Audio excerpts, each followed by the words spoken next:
ये है आज की आधुनिक अयोध्या। तो चलिए इसे गहराई से जानने की शुरुआत करते हैं। बस अड्डा।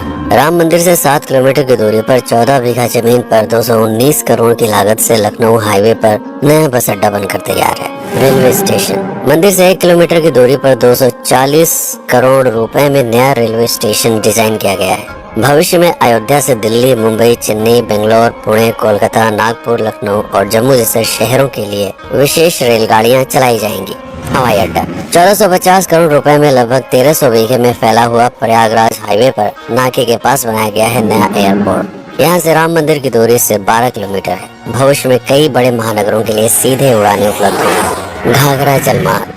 अगर आपके पास अपनी खुद की मोटर बोट है तो छपरा से घाघरा यानी सरयू नदी की सैर करते हुए लगभग 300 किलोमीटर नदी में चलकर भी अयोध्या पहुंच सकते हैं। भविष्य में इस रूट के लिए भी मोटर बोट चलाए जाने का प्रस्ताव है। राम मंदिर। अयोध्या के राम मंदिर की कुल कीमत है 1800 करोड़। पूरी तरह बन जाने के बाद अयोध्या का मुख्य आकर्षण होगा। राजस्थान के मशहूर मकराना के पत्थरों से आकार लेते इस मंदिर की अनुमानित उम्र होगी लगभग 1000 साल। 22 जनवरी को पहली मंजिल का उद्घाटन होगा, जिसमें राम की बाल्यावस्था की मूर्ति रखी जाएगी। बाकी की 2 मंजिलों का कार्य चलता रहेगा। खजुराहो के मंदिरों की नागर शैली के आधार पर इसे तराशा जा रहा है। मंदिर का कुल क्षेत्रफल 156 एकड़ या 251 बीघा है।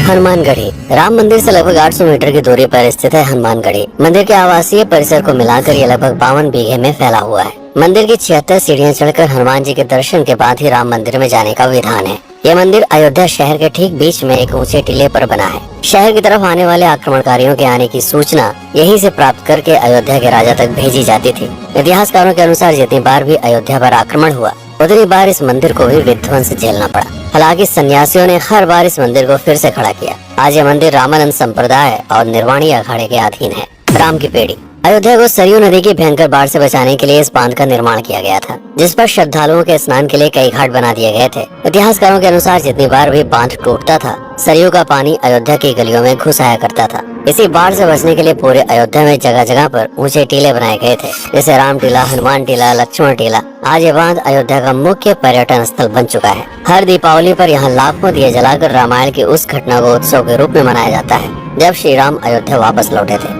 अयोध्या के कई बार उजड़ने के पीछे एक कारण इस नदी को भी माना जाता है। हालांकि इसी नदी की वजह से यहाँ पर गन्ने की खेती बड़े स्तर पर की जाती है।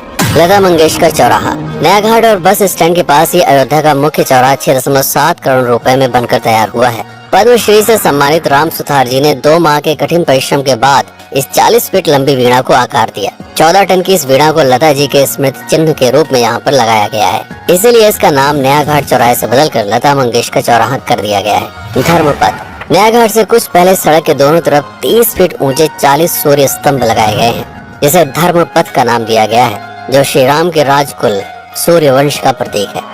दशरथ समाधि स्थल। नए बस अड्डे के बगल से एक पतली रोड कछार से आगे बढ़ते हुए लगभग 12 किलोमीटर दूर ले आती है दशरथ समाधि स्थल, जो बिलहर घाट पर मौजूद है, जिसके बारे में मान्यता है कि यहाँ पर राजा दशरथ का दाह संस्कार हुआ था। राम मंदिर के साथ ही इस जगह को भी पर्यटन स्थल के रूप में विकसित किए जाने की योजना पर कार्य चल रहा है। भरत कुंड। अयोध्या से 15 किलोमीटर दूर है नंदीग्राम। यहाँ मौजूद तालाब को भरत कुंड कहते हैं। मान्यता है कि इसी जगह से भरत ने पूरे अयोध्या का राज कार्य संचालित किया था। पर्यटकों के लिए इस स्थान को भी विकसित किया जाएगा। गुप्तार घाट। राम की बेड़ी से सरयू नदी के किनारे चलते हुए 10 किलोमीटर दूर स्थित है गुप्तार घाट। ये कैंट एरिया में पड़ता है। इस जगह को श्री राम के जल समाधि के रूप में महत्व दिया जाता है। इसके अलावा अयोध्या नगर में हर गली में कई विशेष मंदिर हैं, जिनकी अपनी मान्यताएं हैं, कथाएं हैं, विशेषताएं हैं। पूरी तरह से विकसित हो जाने के बाद नई अयोध्या को पूरी तरह से जानने के लिए, इसका आनंद लेने के लिए कम से कम 3 दिनों तक यहाँ रुकने की आवश्यकता है। देश विदेश से ज्यादातर पर्यटक भारत आते हैं उत्तर प्रदेश में आगरे का ताजमहल देखने और प्राचीन नगर काशी और सारनाथ घूमने। प्रश्न ये है कि अयोध्या घूमने और श्री राम का मंदिर देखने के लिए भला विदेशी क्यों आएंगे? और इसका कारण है भारत में लिखी गई राम कथा की सबसे पहली और प्राचीन पुस्तक रामायण। भारत में रामायण के अलावा कंबोडिया में रीमकेर, थाईलैंड में रामकियन, जो कि वहाँ की राष्ट्रीय पुस्तक है, इंडोनेशिया में ककनिक, नेपाल में भानुभक्त रामायण जैसी पुस्तकों में वाल्मीकि की रामकथा से प्रेरणा लेकर इसे अपने अपने देश की संस्कृत के हिसाब से फिर से लिखा गया है। पात्रों के नाम कुछ नई घटनाओं के अलावा मूल रामकथा सभी में एक जैसी है। इसके अलावा भारत में ही रामकथा को लेकर संस्कृत में 7 संस्करण, हिंदी में 3 संस्करण, गुजराती में 47, उड़िया में 14, तेलुगु में 5, कन्नड़ में 4 और अन्य भाषाओं में लगभग 17 संस्करण मौजूद हैं। इसके अलावा लिखे गए नाटक, कविताएं आदि को भी अगर मिला दिया जाए तो इस दुनिया में 300 से अधिक तरह से राम कथाएं बार बार लिखी गई हैं। इन सभी राम कथाओं पर कई विशेषज्ञों ने समय समय पर अध्ययन किया और अपने विचार दिए। Father Camille Bulcke, Hermann Jacobi, Wendy Doniger, Edward अल खरर, Alf Hiltebeitel, Paula Richman, Aubrey Menon, Ramesh Menon, Radha Vishwanath, Shantanu Gupta, Meenakshi Jain, Lala Sitaram, Swami Gyanananda Saraswati जैसे कई लोगों ने समय समय पर राम कथा को लेकर गहन शोध किया और इसमें छिपे हुए मूल कथा के साथ ही इसके इतिहास को समझने का प्रयास भी किया। राम कथा थी कौशल प्रदेश के द्वारा किष्किंधा और लंका पर विजय प्राप्त करने की पहली बार एक अखंड भारत के निर्माण की। रामायण महत्वपूर्ण इसलिए हो जाता है क्योंकि ये अखंड भारत युद्ध से अधिक व्यक्ति के आदर्शों, सूझबूझ, मित्रता जैसे गुणों से स्थापित हुआ। रामायण एक ऐसा डॉक्यूमेंट है जो ये समझाता है कि भारत पहली बार एक कैसे हुआ। इसलिए ये गाथा न तो कभी भुलाई जा सकती है और न ही कभी मिटाई जा सकती है। और आज की अयोध्या उसे अखंड भारत का एक प्रतीक है, अपनी संपन्नता के कारण जिसने समय समय पर बाहरी आक्रमणकारियों का भी सामना किया। अयोध्या की इसी संपन्नता ने यहाँ पर मुगलों को भी आकर्षित किया। महात्मा बुद्ध भी यहाँ पर रुके, सिखों के गुरु साहब भी आए और जैन धर्म के तीर्थंकर भी।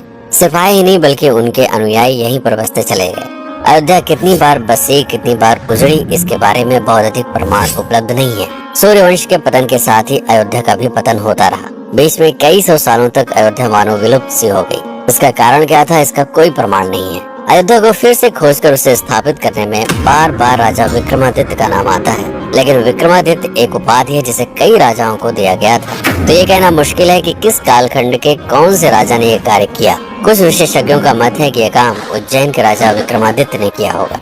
नंद वंश, मौर्य वंश, शुंग वंश, गुप्त वंश आदि के साम्राज्य में भी अयोध्या का वर्णन प्राप्त होता है। सबसे बड़ा विध्वंस हुआ 1527 के आसपास बाबर के कार्यकाल में, जब राम मंदिर को ध्वस्त कर बाबरी मस्जिद स्थापित की गई। सन 1722 में बंगाल के नवाब अली वर्दी खान ने व्यापार के नजरिए से राम मंदिर से कुछ किलोमीटर की दूरी पर एक नया शहर बसाने की शुरुआत की। 1730 में अवध के पहले नवाब सादत अली खान ने इसका नामकरण किया फैजाबाद। इन्हीं के उत्तराधिकारी सुजाउद्दौला ने इसे अवध की राजधानी बनाई। 1775 में अवध के चौथे नवाब असफुद्दौला ने फैजाबाद की जगह लखनऊ को अवध की राजधानी घोषित की। रावण अहंकार का प्रतीक और श्री राम विनम्रता के सूचक।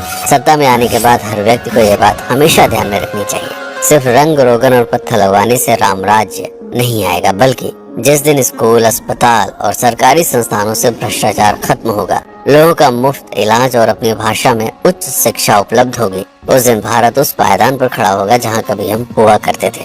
रामायण अहंकार पर विनम्रता की विजय है। अयोध्या को अगर पर्यटन स्थल का केंद्र बनाना है तो इस आधार पर बसाना होगा, राम राज चलाना होगा, राजनीति नहीं। यदि इस वीडियो में कोई त्रुटि हुई हो तो उसके लिए क्षमा करें। वीडियो पर समय बिताने के लिए आपका बहुत बहुत धन्यवाद। मैं हूँ पीके सिंह और आप देख रहे हैं प्रतापगढ़ हब। जय श्री राम, जय अवध, जय भारत।